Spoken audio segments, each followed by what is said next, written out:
बिस्मिल्लाहिर्रहमानिर्रहीम। लाखों करोड़ों दुरूदो सलाम मोहम्मद मुस्तफ़ा सल्लल्लाहु अलैहि वसल्लम और आले मोहम्मद पर। मैं हूं उमर दराज गोंदल। कुछ बड़ी खबरें, चूंकि पाकिस्तान के अंदर आज बहुत ही एक अहम दिन है। अहम दिन इसलिए है कि ऐवान सदर के मकीन डॉक्टर आरिफ अलवी की आज रात 12 बजे मुद्दत खत्म हो रही है। इस्लामाबाद के अंदर इस वक्त अफवाहें उनके इस्तीफे की हैं। कहा यह जा रहा है कि क्या वो आखिरी दिन आज इस्तीफा दे देंगे।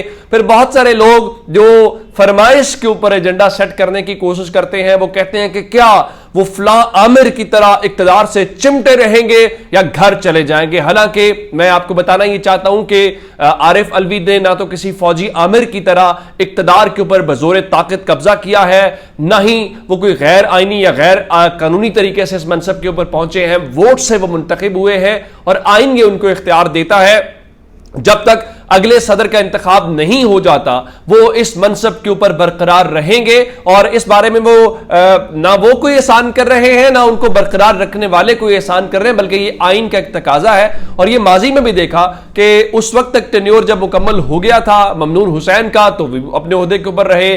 जब तक ममनून हुसैन का इंतखाब होना था तो आसिफ अली जरदारी अपने ओहदे के ऊपर बरकरार रहे। अगर ये फार्मूला लगाया जाए तो Punjab assembly, Sindh, Khyber Pakhtunkhwa, national assembly, उनके जो स्पीकर्स हैं वो भी तब तक रहेंगे जब तक अगले स्पीकर्स मुंतखब होकर नहीं आ जाते। लेकिन रही बात इस्तीफे की, तो उनके लिए बुरी खबर यह है कि वो इस्तीफा देने के मूड में फिलहाल दिखाई नहीं देते। वहां पे वाज़े जवाब है। लेकिन फिलहाल लग ये रहा है कि जो खान साहब को माइनस करने के लिए बहुत सारी चीजें जहां पे हम सुन रहे हैं कि होगा, लेकिन एक बात याद रखिएगा, इमरान खान तो जो सो वो है, लेकिन लगता यह है कि अब डॉक्टर आरिफ अलवी और जो चीफ जस्टिस है वो मुश्तरका तौर पे कोई कड़ाका जरूर निकालने जा रहे हैं। सदर आरिफ अलवी के पास आज रात 12 बजे से पहले पहले एक बड़ा सुनहरी मौका है। वो सुनहरी मौका यह है कि वो इलेक्शन की तारीख दें और आइन उनको ये इख्तियार देता है कि वो ये काम करें। लेकिन अगर वो इस चीज से रुके हुए हैं तो ये काम ठीक नहीं वो कर रहे। मैं इसके ऊपर जरूर कहूंगा, उसकी वजह यह है कि अगर वो इस मनसब के ऊपर जैसे पहुंचे हैं तो उसमें पाकिस्तान तहरीक इंसाफ के लोगों का वोट शामिल था। और पाकिस्तान तहरीक इंसाफ अगर कह रही है कि सदर इलेक्शन की तारीख दें तो फिर सदर को इलेक्शन की तारीख देनी चाहिए और ये उनका आईनी तकाजा है। कोई तहरीक इंसाफ को फेवर करने वाली बात उसके अंदर हमें दिखाई नहीं देती। लेकिन अब मसला यह है कि वो जब वो खबर आई कि उनकी आर्मी चीफ और DGIS से मुबैना तौर पे मुलाकात हुई है, तो उस मुलाकात के बाद वो सदर जो खत लिख रहे थे कभी वजारत कानून को, कभी इलेक्शन कमीशन को, तो वो सदर मुमलिकत जो है अब खामोश दिखाई देते हैं। लेकिन दूसरी जानिब जो चीफ जस्टिस उमर अता बंदियाल हैं वो खामोश दिखाई नहीं देते। उन्होंने आज ऑडियो लीक्स के ऊपर जो फैसला है उसके ऊपर उन्होंने तहरीरी फैसला जारी किया। लेकिन वो तहरीरी फैसला भी बड़ा दिलचस्प है। अगर वो पढ़ा जाए तो बहुत सारी बातें उसके अंदर जो हमें सामने नजर आती हैं। तो लगता यह है कि जस्टिस बंदियाल को ये बातें इस फैसले के अंदर नहीं करनी चाहिए थी, बल्कि उनको वाज़े तौर के ऊपर क्या करना चाहिए था कि इसके ऊपर एक्शन लेना चाहिए। मिसाल के तौर के ऊपर उन्होंने कहा कि फलां तारीख को अदालत की बेतौकीरी शुरू हुई, जजेस की तज़हीक शुरू की गई और फिर उन्होंने कहा कि पिछली हुकूमत ने फैसले ना मानने पर जो कुछ किया तो सुप्रीम कोर्ट ने उनके खिलाफ किसी किस्म की कोई तादीबी कार्रवाई नहीं की। सर, तादीबी कार्रवाई आपको करनी चाहिए थी। इख्तियार आपको देता है, आइन देता है, कानून देता है, लेकिन आपने ये ना करके खुद अपने आप को, अपने ओहदे को, अपनी अदालत को बेतौकीर किया। और उस जब आप एक फैसले के ऊपर करते, जिस तरह आप कह रहे थे कि जी वो अप्रैल वाले फैसले को हुकूमत ने चैलेंज नहीं किया, बल्कि वो इलेक्शन कमीशन की जो नजर सानी अपील थी उसके पीछे छुप गई। तो सर, ये आपका काम था कि आप तौहीन अदालत लगाते, उनको शो का सर्व करते। आपने तो तहरीरी फैसला भी जब जारी किया तो उस वक्त उनको घंटा फर्क नहीं पड़ा। तो अब आप जब सांप गुजर जाए तो लकीर पीटते भी रहें तो लकीर को कोई फर्क जो है वो दिखाई नहीं देता। अच्छा, उसके बाद उन्होंने कहा कि अप्रैल को पंजाब में 14 मई को इंतखाबात कराने का हुक्म दिया। 15 मई को हुकूमती इत्तेहादी जमातों ने सुप्रीम कोर्ट के बाहर जारहाना मुजाहरा किया। चीफ जस्टिस को संगीन धमकियां दी गई। मकसद अदलिया पर दबाव डालना था। सर, अगर आपको धमकियां दी गई थी और आपके बाहर जारहाना मुजाहरा किया गया था तो अल्लाह ने आपको ओहदा दिया है, आपको इख्तियार दिया है। आप उनमें से किसी एक के ऊपर तौहीन अदालत लगाते, उनको जेल में डालते, तो फिर पता चलता कि जस्टिस बंदियाल ने वाकईतन किया है। अब जस्टिस साहब जा रहे हैं तो अब अगर ये सारी बातें की जाए तो उसका कोई मकसद नहीं है। आप बदकिस्मती देखिए कि तहरीक इंसाफ का इल्जाम लगता रहा कि आप तहरीक इंसाफ को फेवर करते हैं या उनके लिए नरम गोशा रखते हैं। आज तहरीक इंसाफ वाले भी आपको क्रिटिसाइज कर रहे हैं, मुस्लिम लीग नून ऑलरेडी आपको करती है। तो उससे बेहतर था कि आप कम अज कम कोई ऐसा एक इख्तियार जरूर इस्तेमाल करते, स्टैंड जरूर लेते जिसकी کی بنیاد کے اوپر لوگ کہتے کہ چلیں جسٹس بندیال نے کیا ہے, آپ نے تو اپنے ہی عدالت کے فیصلے کے حوالے سے کسی قسم کی جو کوئی کارروائی ہے اس قسم کی جو ہے وہ نہیں کی. اب اگلی بات میں جو آپ کو بتانا چاہتا ہوں وہ شریف خاندان سے متعلق ہے.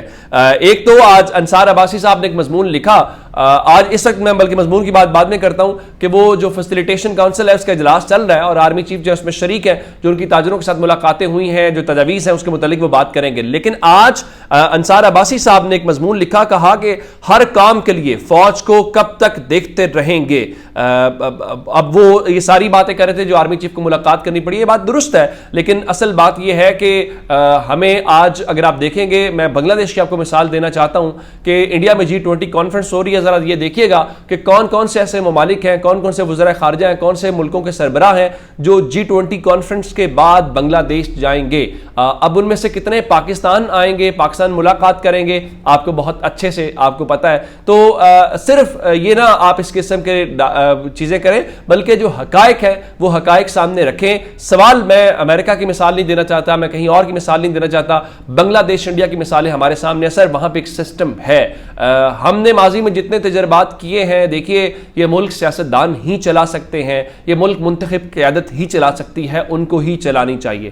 ہم نے ماضی میں جتنے تجربات کیے, ایٹ دی اینڈ ہم نے وہ غلطیاں کر کے پھر واپس سدھارنے کی کوشش کی, ہم پھر غلطیاں کر رہے ہیں. لیکن ظاہر ہے جب آپ صاحب اقتدار ہوتے ہیں تو ہر کوئی آپ کے گن گا رہا ہوتا ہے. پھر کیا عمران اسماعیل اور کیا فواد چودھری اور کیا کچھ سب کہہ رہے ہوتے ہیں کہ صاحب دیکھا یہ آپ کی وجہ سے ممکن ہوا, یہ آپ نہ ہوتے تو یہ نہیں ہو سکتا تھا. لیکن ایسا ہوتا نہیں ہے, تاریخ تعین کرتی ہے. میرے خیال سے اب بھی وہی ہے. اب ذرا آتے ہیں شریف خاندان کے اوپر. شریف خاندان کی اب ان کو لگتا یہ ہے کہ جی پکڑ, وہ جس طرح کہتے ہیں نا, جب کوئی انسان بھی اس دنیا سے جاتا ہے تو ہم جب وہ جنازے والا معاملہ ہوتا ہے تو ہمیں لگتا ہے کہ صرف اسی کو جانا تھا, ہم تو زندہ رہنے کے لیے. ایسا نہیں ہوتا. مسئلہ یہ ہے کہ ہماری جب تک باری نہیں آتی تو ہم یہ سمجھ رہے ہوتے ہیں باری کا انتظار کیا جاتا ہے. تو یہاں پہ بھی کچھ ایسی صورتحال ہے. اب فیصل وافدہ کیا کہہ رہے ہیں, وہ کہہ رہے ہیں جی نون لیگ کو ایسی مشین میں ڈالا جائے گا کہ لاک بھی لگا دیا جائے گا اور یہ کسی غلط فہمی میں نہ رہے, جس کا مطلب بہت واضح ہے کہ جو کچھ باقیوں کے ساتھ ہو رہا ہے مسلم لیگ نون بھی وہی کرے گی. اب یہ پیپلز پارٹی کو بلیم کرتے ہوئے ضرور نظر آ رہے ہیں, جس طرح آپ نے دیکھا کل فضل الرحمان نے لاہور میں بیٹھ کے کہا جی ہم تو نہیں چاہتے تھے تحریک عدم اعتماد لانا, تو تحریک عدم اعتماد آپ کیوں لے کے آئے. پھر کہتے جی ہم تو الیکشنز میں جانا چاہتے تھے اور الیکشنز کی وجہ پیپلز پارٹی ہے. بھائی پیپلز پارٹی بھی ہوگی, آپ سب ذمہ دار ہیں, اور آپ نے ایک چلتی پھرتی حکومت گرائی تھی, اسی لیے آپ آج لوگوں کا سامنا نہیں کر پا رہے کہ آج لوگ آپ سے غصے میں ہیں اور وہ اس انتظار میں ہیں کہ کب ان کو ووٹ ڈالنے کا موقع ملے. دوسری جانب آپ کیا کر رہے ہیں, آپ تو 70-75 سال کے بزرگوں کو توڑنے کی کوشش کر رہے ہیں. چودھری پرویز الہی جو ہیں ان کو آج پیش کیا گیا انسداد دہشت گردی عدالت کے اندر, تو ان کے جسمانی ریمانڈ کی استدعا کی گئی جو کہ مسترد کر دی گئی اور ان کو 14 روز کے جوڈیشل ریمانڈ کے اوپر بھیج دیا گیا ہے. اب میں آپ کو بتانا یہ چاہتا ہوں کہ انہوں نے کہا کہ مجھے اڈیالہ جیل میں رکھا جائے. عدالت نے ان کی استدعا منظور کرتے ہوئے ان کو اڈیالہ جیل میں رکھنے کی ہدایت کی. انہوں نے کہا کہ پنجاب کا وزیر اعلیٰ میرا رشتہ دار ہے لیکن میرا مخالف ہے. محسن نقوی کی بات کری, جس پہ جج صاحب نے ان کا کہا جس پر احسان کرو اس کے شر سے بچو, اللہ خیر کرے گا.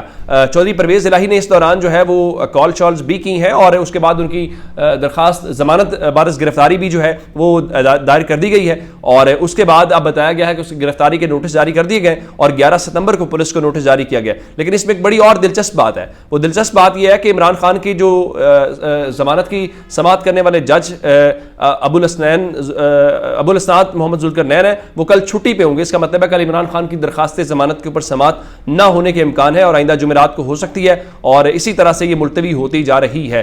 مطلب یہ ہے کہ معاملہ پینڈنگ ہوتا جا رہا ہے. چودھری پرویز الہی نے آج فون شون بھی کیے, شیخ رشید کو بھی فون کیا اور اس طرح کی باتیں ہوئیں, اور انہوں نے آج پھر کہا کہ چودھری شجاعت نے ان کو کہا تھا کہ آپ نے عمران خان کو نہیں چھوڑنا. اپنا بہت سارا خیال رکھیے گا. خدا حافظ.